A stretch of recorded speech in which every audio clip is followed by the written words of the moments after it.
Olá, seja muito bem-vindo. Pode chegar. Vamos juntos conferir o que foi destaque nesta semana no Brasil e no mundo. E está cada vez mais difícil para o brasileiro praticar aquele velho hábito de tomar um cafezinho na rua. Isso porque o valor do produto subiu e em alguns estabelecimentos a variação de preço pode ter diferença de até 100%. O consumidor já tem que pensar duas vezes antes de parar na rua para tomar aquela xícara de café. Isso porque o preço do cafezinho também ficou mais alto no país e pode pesar muito mais no bolso. Uma pesquisa da Proteste, Associação de Consumidores, revela que consumir um café expresso com um pão na chapa fora de casa, em São Paulo ou no Rio de Janeiro, já custa entre R$ 8 e R$ 16, dependendo da região e do estabelecimento. Isso significa uma variação de até 100%. Somente o café expresso foi encontrado em São Paulo pelo valor mínimo de R$ 4,50 e máximo de R$ 10, uma variação de 122%. No Rio de Janeiro, os preços variaram de R$ 5 a R$ 8, uma diferença de 60%. O levantamento foi realizado entre os dias 18 e 28 de fevereiro e a coleta de preços foi feita em mais de 80 estabelecimentos. Segundo a associação, os dados reforçam a importância do hábito de pesquisar preços e de consultar valores antes de efetuar qualquer compra. Dados do IBGE mostram que o preço do café moído acumula alta de 61,19% em 12 meses. E a alta da inflação fez o preço da carne bovina ficar mais caro, levando o brasileiro a procurar outras soluções na mesa. O que resultou no aumento da produção de ovos de galinhas. No total, foram quase 4 bilhões de dúzias de ovos produzidas, alcançando o maior patamar histórico. Frangos e suínos também bateram recorde no ano passado. Nos últimos meses, o ovo de galinha, a carne de porco e o frango conquistaram um espaço ainda maior na mesa dos brasileiros e surgiram como uma alternativa para fugir do alto preço da carne bovina. No ano passado, foram produzidas quase 9 milhões de dúzias de ovos a mais. Número puxado por alta em 15 das 26 unidades da federação.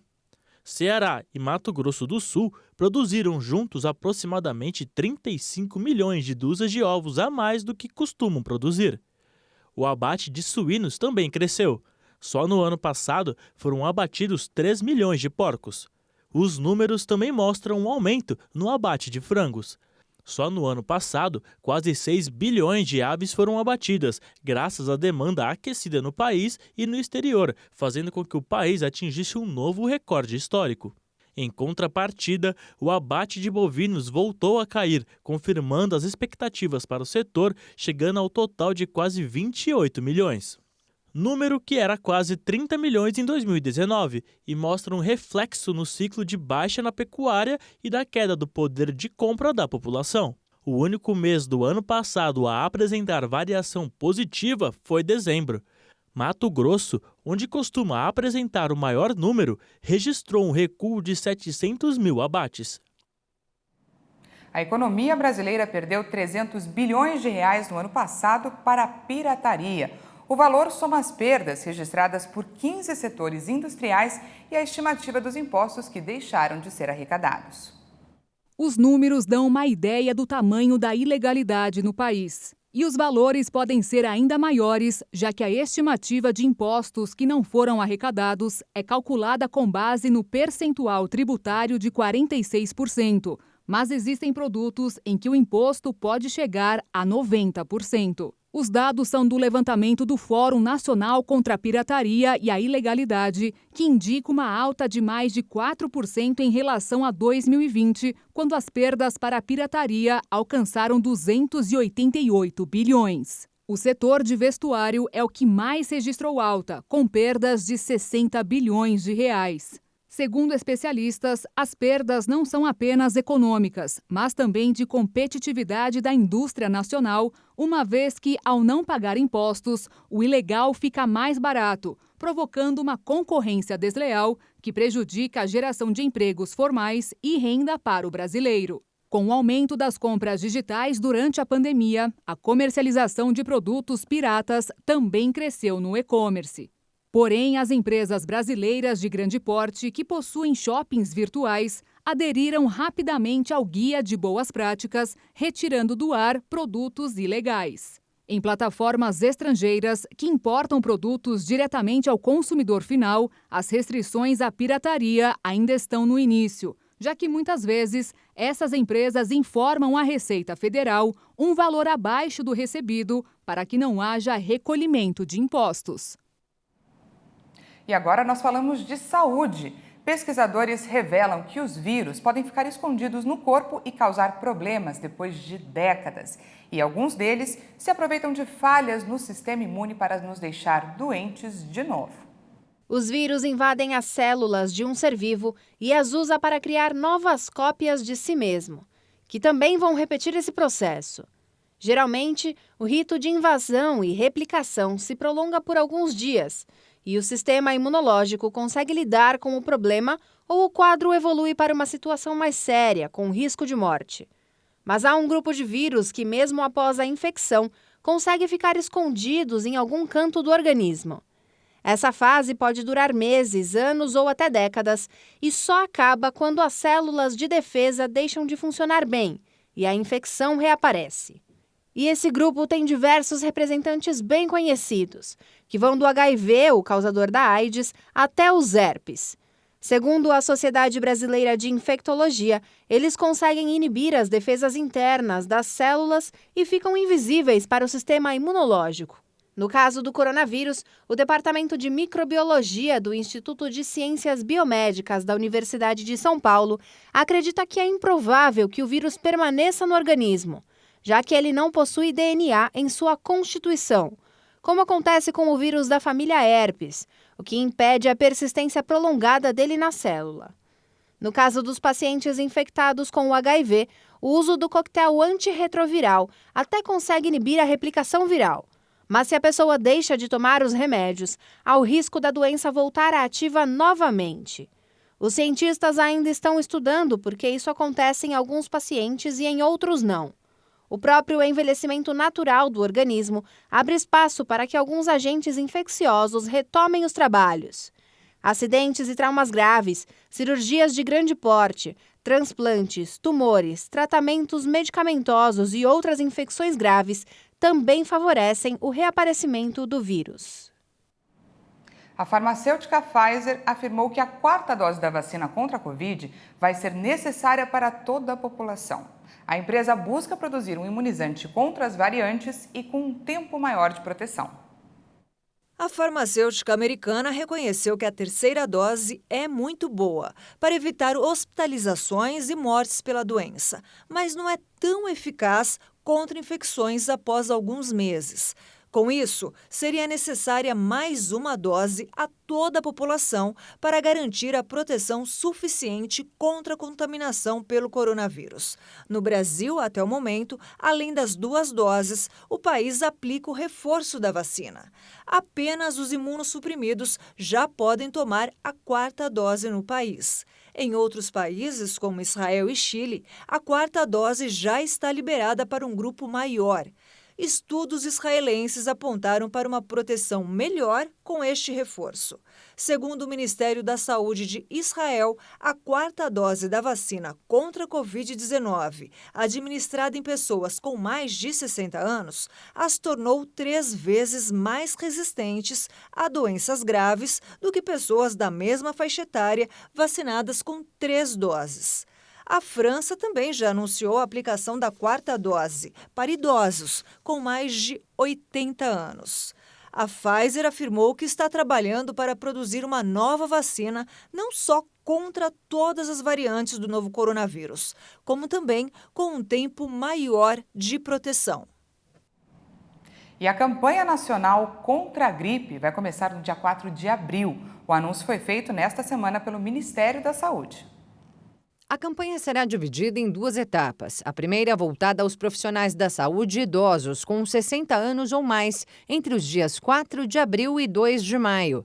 Na segunda etapa, entre os dias 3 de maio e 3 de junho, serão imunizados outros grupos prioritários, que incluem crianças de 6 meses a 4 anos de idade, gestantes e mulheres que deram à luz há até 45 dias, povos indígenas, professores, pessoas com comorbidades, pessoas com deficiência, forças de segurança e salvamento, forças armadas, caminhoneiros, trabalhadores de transporte coletivo, profissionais portuários, funcionários do sistema prisional, adolescentes e jovens de 12 a 21 anos que estão sob medidas socioeducativas e a população privada de liberdade. O dia D de mobilização nacional está previsto para 30 de abril e a previsão é que a campanha termine no dia 3 de junho. A formulação da vacina contra a influenza é atualizada anualmente para proteção efetiva contra as principais cepas do vírus em circulação. A vacina trivalente oferece proteção contra H1N1, H3N2 e tipo B. Vale lembrar que a vacinação contra a gripe também é complementar à imunização contra a Covid-19, já que as duas são doenças respiratórias. Para vacinar o público-alvo, o Ministério da Saúde vai distribuir cerca de 80 milhões de doses da vacina contra a gripe.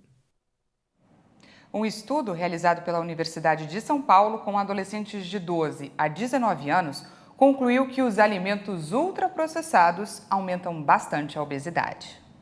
No estudo, os jovens foram divididos em grupos de acordo com a quantidade ingerida desses produtos. Ao comparar os que mais comiam ultraprocessados, em média 64% do total de gramas da dieta, com aqueles que comiam menos de 18,5% em média, foi observado que os do primeiro grupo tinham 45% mais chance de obesidade, 52% mais chance de obesidade abdominal, gordura localizada na barriga e o dado mais preocupante, 63% mais chance de obesidade visceral, que é o acúmulo de gordura entre os órgãos e está altamente relacionada com o desenvolvimento de hipertensão, doença arterial coronariana, diabetes tipo 2, dislipidemia e aumento do risco de mortalidade. A partir da análise de dados de mais de 3 mil jovens desta faixa etária, o trabalho também revelou que um aumento de apenas 10% na quantidade de ultraprocessados na dieta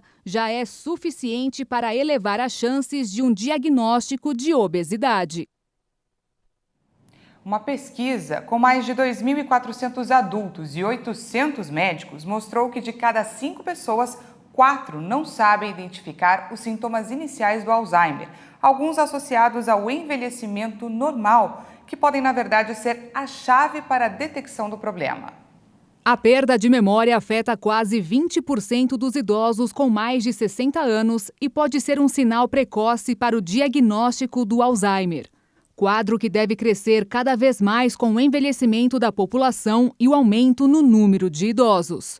Distinguir problemas de memória resultantes do envelhecimento normal daqueles associados ao Alzheimer é fundamental para ajudar as pessoas, suas famílias e médicos a se prepararem para tratamentos e cuidados futuros. Esses pequenos esquecimentos são chamados cientificamente de comprometimento cognitivo leve, sendo considerado um estágio inicial do Alzheimer, podendo afetar áreas como a atenção, as noções de espaço e a própria comunicação. Estima-se que cerca de 1/3 das pessoas que apresentam comprometimento cognitivo evoluem para um quadro de demência em até 5 anos. Os resultados também mostraram que 80% das pessoas preferem descobrir a doença nos estágios iniciais para começar o tratamento. Além do Alzheimer, o comprometimento cognitivo pode causar deficiência de vitaminas, perda de sono e distúrbios neurológicos. No Brasil, existem 1,5 milhão de pessoas vivendo com problemas de memória e até 2050, os casos de Alzheimer podem quadruplicar na população, caso medidas de saúde não sejam adotadas. A estrela Olga Semernova deixou o Bolshoi de Moscou para se juntar a uma companhia holandesa em protesto contra a guerra na Ucrânia. De acordo com a companhia holandesa, Semernova denunciou abertamente a invasão russa e disse que a ofensiva de Moscou inviabilizava o trabalho dela no país natal.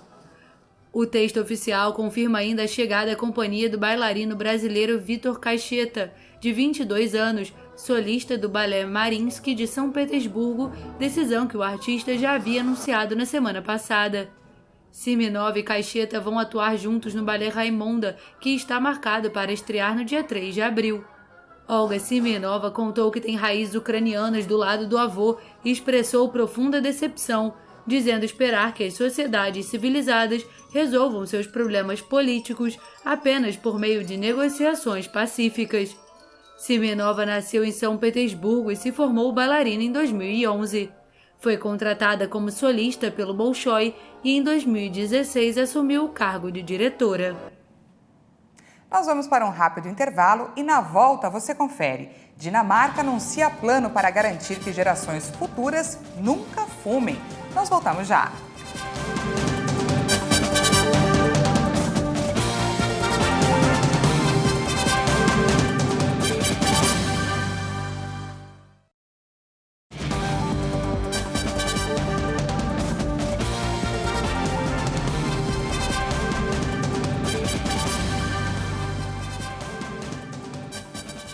Estamos de volta, seja muito bem-vindo. O pangolim é um mamífero encontrado na Ásia e na África que apresenta grande risco de extinção em razão da caça ilegal. Na Libéria, os defensores dos animais correm contra o tempo para proteger a espécie dos traficantes. Essa bolinha cheia de escamas tem apenas 3 meses. Guardas florestais resgataram esse pangolim de caçadores ilegais e trouxeram o animal para este abrigo de vida selvagem na Libéria. O cuidador Junior Dé acompanha o filhote pelo bosque pelo menos 2 vezes por dia para uma refeição especial, formigas. Naturalmente, o pangolim não tem nenhum predador, exceto os humanos, porque quando ele fica com medo, o pangolim rola para dentro de uma bola. Assim, rolar em uma bola realmente o salvaria, mas também tornaria mais fácil para um humano pegá-lo e fazer qualquer coisa com ele. Os pangolins são uma espécie ameaçada de extinção e em 2020 ganharam noticiário pela possibilidade de serem um animal intermediário para os humanos do novo coronavírus. Na Libéria, eles são caçados pela carne e os traficantes exportam as escamas para a Ásia, onde são usadas em alguns locais pela medicina tradicional, com benefícios ainda não comprovados pela ciência. Essa pequena mistura de tamanduá com tatu não se dá bem em cativeiro. O abrigo Libaça liberou cerca de 40 pangolins na floresta desde 2017, mas vários morreram de estresse. Eles são retirados do ambiente, espancados, presos, chutados, passam fome e são muito maltratados pelos caçadores e depois vêm para cá. Apesar de cuidarmos muito bem deles, este ainda não é o seu lar. Os pangolins são muito sensíveis. Eu sinto que eles não só adoecem, eles adoecem e morrem. O governo prometeu que iria acabar com o consumo e o tráfico de pangolins em 2014, mas é uma promessa difícil de cumprir. A Libéria ainda se recupera de 2 guerras civis e uma epidemia de ebola, e as florestas cobrem mais de 40% do território. Quando o governo está dizendo que não podemos caçar, eles têm que abrir alguma forma para que nós possamos conseguir outro emprego e sustentar nossa casa. A mensagem está chegando a todos. Realizamos muitas oficinas para aumentar a conscientização, mas as pessoas são tão teimosas que sempre haverá infratores da lei para fazermos outro trabalho. A Brigada Florestal tem como alvo os vendedores, na esperança de dissuadir os caçadores ilegais. Em outubro, um homem foi condenado pela primeira vez pela venda ilegal de pangolins. Mas é uma batalha difícil até que os pequenos animais escamosos fiquem a salvo. Por um futuro sem cigarro, a Dinamarca vai proibir a venda de produtos com nicotina para qualquer pessoa nascida após 2010. Uma sociedade livre do vício do cigarro, a Dinamarca anunciou um plano para garantir que as gerações futuras nunca fumem. A ideia é proibir a venda de produtos com nicotina para qualquer pessoa nascida após 2010. O Ministério da Saúde do país europeu explicou que o governo estava preparado para proibir a venda a esta geração, elevando progressivamente o limite de idade. A lei atual proíbe dinamarqueses menores de 18 anos de comprar tabaco ou fumar cigarros eletrônicos. Mesmo assim, 31% das pessoas entre 15 e 29 anos fumam. O tabaco é a principal causa de câncer no país escandinavo e causa 3.600 mortes por ano em uma população de 5.800.000 habitantes. De acordo com uma pesquisa encomendada pela Associação Dinamarquesa do Câncer, 64% dos entrevistados eram a favor do plano. Pioneira na luta contra o tabagismo, a Nova Zelândia anunciou em dezembro um plano semelhante que busca proibir progressivamente a venda de tabaco, elevando a idade em que pode ser adquirido a partir de 2027. A Torre Eiffel ganhou uma antena de rádio e cresceu 6 metros na altura. A nova estrutura possibilita que toda a região de Paris possa acessar a rádio digital terrestre. A Torre Eiffel cresceu. O principal ponto turístico de Paris passou a ostentar 330 metros de altura, graças à instalação de uma nova antena de rádio de 6 metros de comprimento. Não é muito frequente que a Torre Eiffel cresça. Agora ela foi de 324 a 330 metros. Este é um passo a mais na história, mas é também um passo que é fiel à história da torre. Quando foi projetada, ela era tanto um objeto monumental quanto uma promessa de desafio industrial, científico e técnico. Nesta história, e se vão 132 anos, o rádio tem desempenhado um papel muito importante. Sob os olhares atentos de turistas e curiosos, um helicóptero posicionou a nova antena no topo da torre, onde um técnico esperava para fixar a estrutura. A operação levou 15 minutos após 3 horas de atraso pelo mau tempo. O monumento foi construído pelo arquiteto Gustave Eiffel para a Exposição Universal de 1899 e foi por causa da sua função como transmissora de rádio que a torre não foi desmontada. A nova antena, que permite a toda a região de Paris acessar a rádio digital terrestre, pesa 350 quilos. Uma pequena floricultura em Mykolaiv, a poucos quilômetros do fronte, permanece aberta em meio à guerra na Ucrânia. A maior parte do comércio da região está fechado e só é possível escutar de longe o barulho das bombas. A cidade está envolta em uma atmosfera fantasmagórica. Mas no ambiente florido da loja da Ângela, tulipas e rosas trazem cor à atmosfera deprimente. Quando compramos os bulbos de flores, ninguém sabia que a guerra viria. Sabíamos que havia combates em Donbas, mas continuamos trabalhando. Sempre trabalhamos, mesmo durante a pandemia de Covid. Mas as flores abriram naturalmente na primavera, ninguém esperava e foi uma pena jogá-las fora. Buquês de flores coloridas estão expostos e, contrariando toda a lógica, não faltam clientes. Hoje veio um homem que havia perdido a carteira. Uma garota achou e entrou em contato pela internet. Talvez tivesse um passaporte, não sei como ela o localizou, mas ele veio e comprou um buquê para ela. A garota entregou a carteira. E nessa época que vivemos, o dinheiro é, obviamente, muito importante. A cidade de Mykolaiv fica a algumas centenas de quilômetros de Odessa, na costa do Mar Negro, e tem sido palco de combates e bombardeios por dias. Milhares de civis fugiram em direção às regiões que ainda não foram atacadas.